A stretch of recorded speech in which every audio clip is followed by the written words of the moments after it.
Dobar dan, Tadeja Vrtovec, STA. Gospod predsednik, veliko smo dobili vprašanj glede obveznega razkuževanja večstanovanjskih stavb, čisto praktičnih.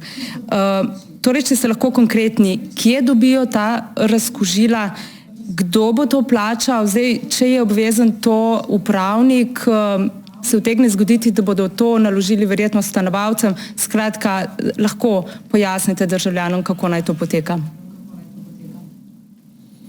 Zdaj, v tem trenutku je najbolj pomembno, da to poteka, ne? Da ljudje ne bodo okuženi in da ne bodo potem umirali na prepolnjenih bolnišničnih posteljah zaradi tega, ker mogoče nekje nismo našli 100 ali pa 200 evrov za razkužila. Kar se tiče zalog, jih je zagotovo še nekaj po večstanovanjskih stavbah in se bodo za nekaj dni že znašli.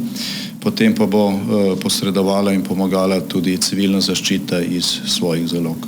Pa tudi kar se tiče stroškov, mislim, da smo prej povedali, da bo državni proračun povrnil vse stroške, vse upravičene stroške, ki jih bodo imele občine oziroma lokalne skupnosti z bojem proti epidemiji, in če se drugje ne bo našlo nekaj evrov za ta razkužila v večstanovanjskih stavbah, jih bomo našli tukaj.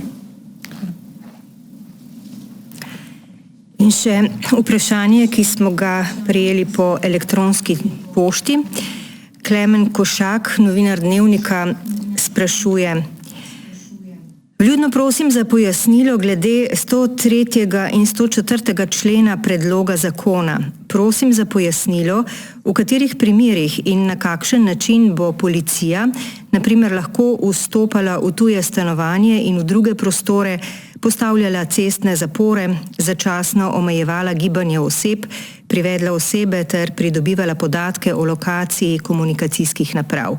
Torej, kakšni bodo pogoji za izvrševanje teh pooblastil?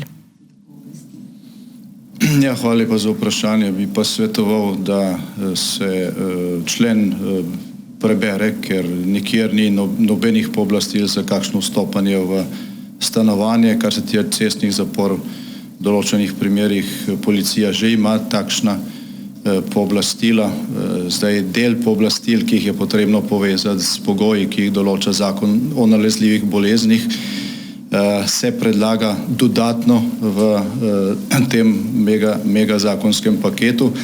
Kar se tiče predloga, da bi bilo možno spremljati gibanje tistih, ki se ne odločijo za karanteno, ampak se odločijo za to, da gredo v lastno karanteno, pa bi bilo to po predlogu zakona možno samo z njihovo privolitvijo.